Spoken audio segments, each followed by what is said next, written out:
இதெல்லாம் செஞ்சு முடிச்சு இப்ப தீர்ப்பு வந்துருச்சு என் பேர்ல.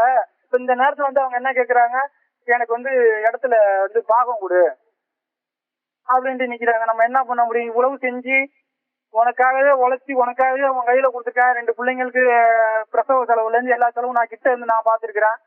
எல்லாமே செஞ்சுருக்கேன். அவர் கிட்டத்தட்ட 14 வயசுல இருந்து உழைச்சி கொடுத்துருக்கிறேன். எனக்குன்னு 1 ரூபா கிடையாது. எவ்வளவுதான் நம்ம பாக்குறது? இப்பதான் கொஞ்சம் எனக்கு ரொம்ப மனம் வெறுத்து போய் தான் இப்ப இடையில 10 நாளா வச்சு பேசி கல்யாணம் பண்ணது கூட நான் வந்து ஒரு அனாதை மாதிரி எங்க அத்தை வந்து கூப்பிட்டு வந்து நான் கல்யாணம் பண்ணிருக்கிறேன்.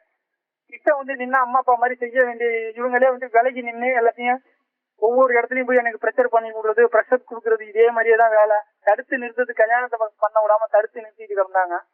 தம்பி சொல்லுங்க மேடம். உங்க அக்கா ஒரு ரொம்ப மன அழுத்தத்துல இருக்காங்கன்னு நினைக்கிறேன். அதாவது நம்ம டிப்ரெஷன் பண்ணா அவங்களோட மனநிலை பாதிக்கப்பட்டு இன்னும் பாதிக்கப்பட்டுருச்சுன்னா என்ன பண்றதுன்னு நான் யோசிக்கிற மாதிரி இருக்கு. சரிப்பா, நீங்க கவலைப்படாதீங்க. நீங்க உங்க மனைவியோட பிரசவம் நல்லபடியா நடக்கட்டும். All the best. சரிங்க சரிங்க மேடம். சரிப்பா, நன்றி.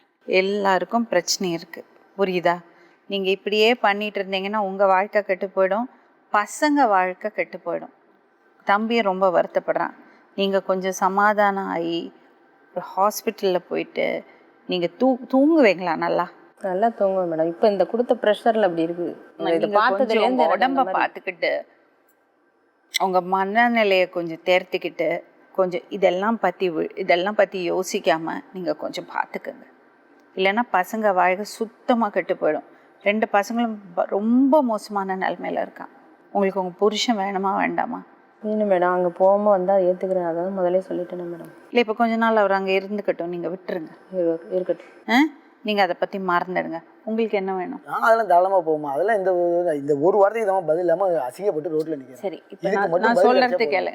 அவள் வேணுன்ட்டு பண்ணலை, அதில் ஒரு பிரச்சனை இருக்குது. நான் உங்களுக்கு அப்புறம் பேசுகிறேன். சரிங்க. இப்போ அப்படி ஒரு விஷயம் நடந்ததை மறந்துடுங்க. இது நான் சொன்னதை மறந்துடுங்க. நான் மறந்துடுறேன். ரைட்டு.